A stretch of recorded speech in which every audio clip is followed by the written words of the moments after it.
सो सब अधर्म करी गाए, योग यज्ञ व्रत दान भजन बिन तुच्छ दिखाए।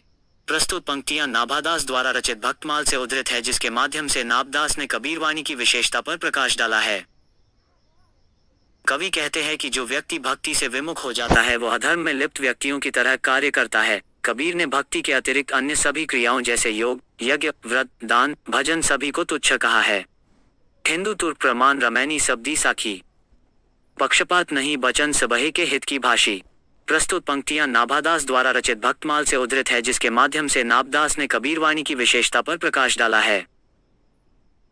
नाभादास कहते हैं कि कबीर ने हमेशा हिंदू और मुसलमान को प्रमाण और सिद्धांत की बात कही है। कबीर ने कभी भी पक्षपात नहीं किया है, उन्होंने हमेशा सबके हित की बात कही है। आरूढ़ दशा हवै जगत में, मुख देखी नाही भानी, कबीर कानी राखी नहीं, वर्णोश्रम शत दर्शनी। प्रस्तुत पंक्तियां नाभादास द्वारा रचित भक्तमाल से उद्धृत है, जिसके माध्यम से नाभदास ने कबीरवाणी की विशेषता पर प्रकाश डाला है।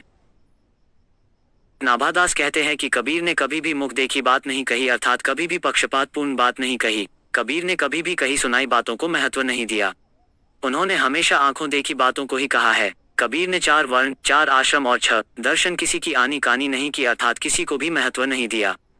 उक्ति 14 अनुप्रास वर्ण स्थिति अति भारी, वचन प्रीति निर्वेही अर्थ अद्भुत तुकधारी।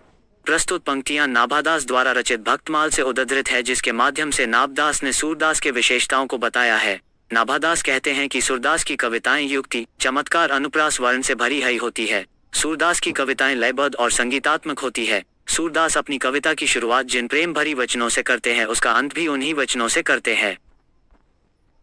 पद प्रतिबिंबित दिव्य दृष्टि हृदय हरि लीला भासी, जन्म कर्म गुण रूप सबही रसना प्रकाशी।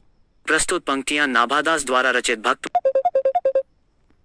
माल से उद्धृत है, जिसके माध्यम से नाभदास ने सूरदास के विशेषताओं को बताया है। नाभदास कहते हैं कि सूरदास की दृष्टि दिव्य है। सूरदास ने अपनी कविताओं में श्री कृष्ण की लीला का वर्णन किया है। सूरदास ने प्रभु के जन्म कर्म गुण रूप सभी को अपनी दिव्य दृष्टि से देखकर अपने वचनों से प्रकाशित किया। विमल बुद्धि हो तासुकी, जो यह गुण श्रवणी